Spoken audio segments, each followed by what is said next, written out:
March for Gaza.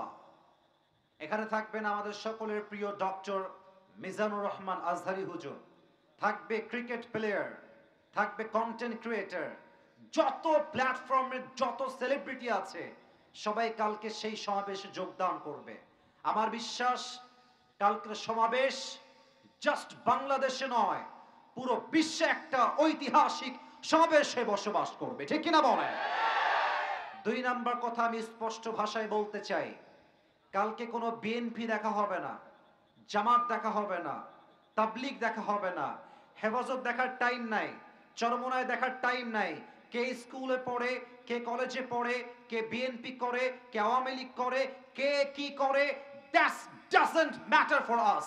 আমাদের জন্য মূল ম্যাটারটাই হচ্ছে আমার পরিচয় বিএনপি নয়, আমার প্রথম পরিচয় জামাত নয়, আমার প্রথম পরিচয় হেফাজত নয়, আমার প্রথম পরিচয় আহলে হাদিস নয়, আমার প্রথম পরিচয় কওমি নয়, আমার প্রথম পরিচয় আলিয়া নয়, আমার প্রথম পরিচয় চরমোনায় নয়। আরে আমার তো প্রথম পরিচয় আমি একজন মুসলমান ঘরের সন্তান, বগুড়ার ভাইরা।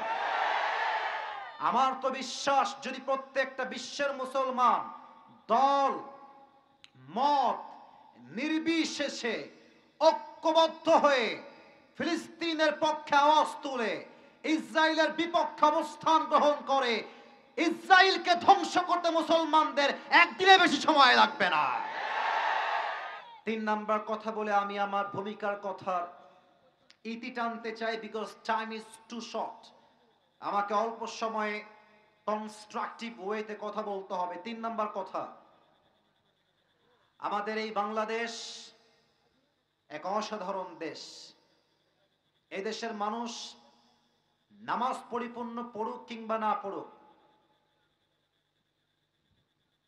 এদেশের মানুষ মুখে দাড়ি রাখুক কিংবা না রাখুক, কিন্তু যখন এই দেশের মানুষের সামনে চোখের সামনে এইটা আসে যে কোন নাস্তিক, কোন ব্লগার নবীর শানে কটূক্তি করেছে, একটা বাজে শব্দ উচ্চারণ করেছে, বাংলার মানুষ ইসলামকে এতটা ভালোবাসে, কোরআনকে এতটা ভালোবাসে, রসুলের দুশ্মনদের জান নেওয়ার জন্য বাংলার মুসলমান